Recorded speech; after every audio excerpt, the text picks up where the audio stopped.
एकछिनलाई मान्नुहोस् कि यो व्यक्ति तपाईँ हो। तपाईको अगाडि यति ठुलो रकेट छ कि त्यस रकेटमा तपाईको पुरै गाउँका मान्छे अटाउन सक्छन्।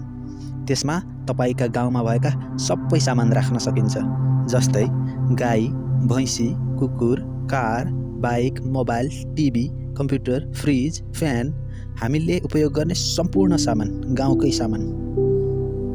अब हामी यस रकेटमा बसी पृथ्वीभन्दा कयौं टाढा अर्कै ग्रहमा जाँदैछौँ, जहाँ त्यहाँका मान्छेहरू अहिले पनि जङ्गलकै प्रवृत्ति गर्दछन्, जङ्गलकै मान्छे सर बाँच्दछन्। उनीहरू अन्य जनावरको शिकार भाला, लाठीले गरिरहेका छन्। उनीहरूले त्यसलाई नपकाइकन खान्छन्। उनीहरूलाई आगो बाल्न आउँदैन, बस्न घर छैन, जङ्गलमा नै बस्छन्, लुगा छैन, ठ्याक्कै वन मान्छे जस्तै। त्यहाँका मान्छेहरूले आकाशमा झर्दै गरेको वस्तु देख्छन् र टाढाबाट लुकेर हेर्छन्। केही समयमा त्यस वस्तुबाट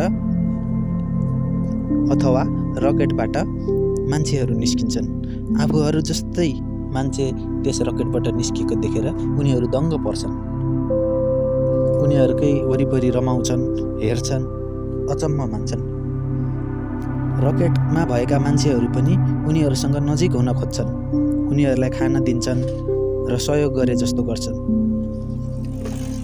रकेटबाट गएका मान्छेहरूले त्यहाँका वन मान्छेहरूलाई तिनीहरूको दिनचर्या कटाउनलाई सहयोग गर्छन्, जस्तै शिकार गर्न, खाना पकाउन, पृथ्वीबाट लिएर गएका सामानहरू उपयोग गर्दै उनीहरूलाई शिकार गर्न सहयोग गर्छन्, घर बनाइदिन्छन् र सँगसँगै त्यस ग्रहको अनुसन्धान पनि गर्दै जान्छन्।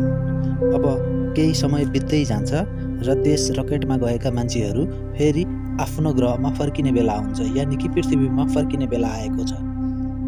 उनीहरू त्यस ग्रहबाट बिदा भएर आफ्नो ग्रहमा पृथ्वीमा फर्कन्छन्।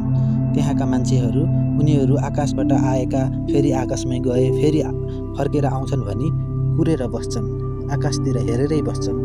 समय बित्दै जान्छ तर कोही फर्किँदैन।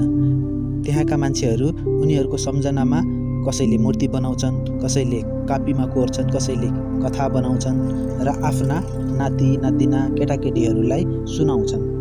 दिन त्यसै बित्दै जान्छ, वर्ष त्यसै बित्दै जान्छ।